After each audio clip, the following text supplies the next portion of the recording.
وقت کا انتخاب ہے ہم لوگ، گردشوں کا جواب ہے ہم لوگ، ہم کو پڑھیے جہاں سے جی چاہے، زندگی کی کتاب ہے ہم لوگ۔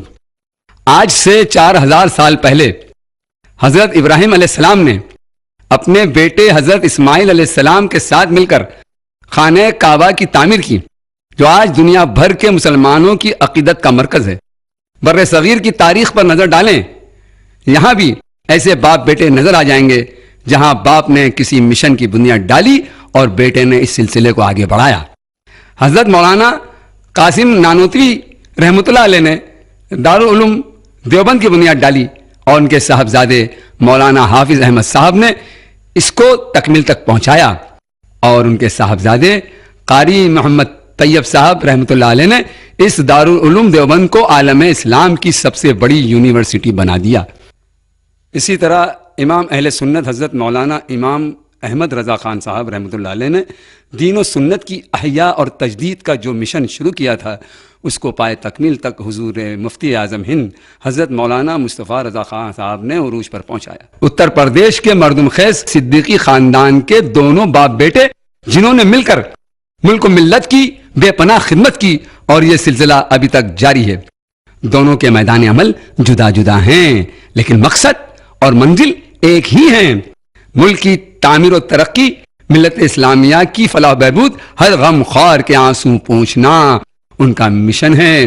ہر مصیبت زدہ کی مدد کرنا ان کا مذہب ہے، خواہ وہ ہندو ہو یا مسلمان، یو پی کا ہو یا مہاراشٹر کا، گجرات کا ہو یا انڈومان نکوبار کا۔ یہی نہیں، یہ سلسلہ عراق تک پھیلا ہوا ہے۔ قدم قدم پہ اجالے اتر کے آئیں گے، تیرے نصیب میں تارے اتر کے آئیں گے، سہارا بن کے نکل گھر سے بے سہاروں کا، تیری مدد کو فرشتے اتر کے آئیں گے۔ الیاس اعظمی صاحب میدان سیاست اور قلم کے شہسوار ہیں، ایک منجھے ہوئے سیاستدان کے ساتھ ساتھ ایک مفکر، دانشور، صاحب قلم بھی ہیں۔ پارلیمنٹ کے اندر کی گئی ان کی تقاریر نہ صرف ممبران پارلیمنٹ کو بلکہ پورے ملک کو دم بخود ہو کر سننے پر مجبور کر دیتی ہے۔ ظالم کی مذمت اور مظلوم کی حمایت ہمیشہ انہوں نے بڑھ چڑھ کر کی، اور کسی مصلحت اور مفاد کو کبھی خاطر میں نہیں لایا۔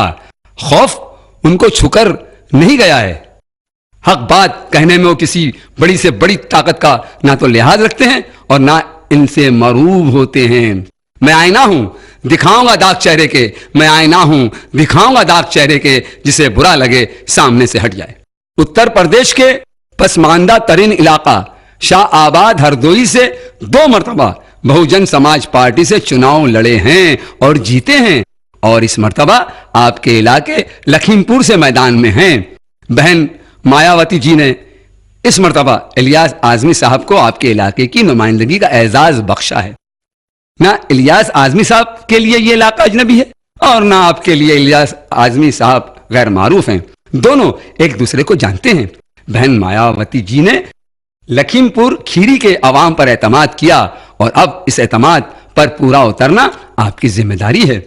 الیاس اعظمی صاحب کی وراثت کو ان کے صاحبزادے ارشد صدیقی صاحب سنبھالے ہوئے ہیں۔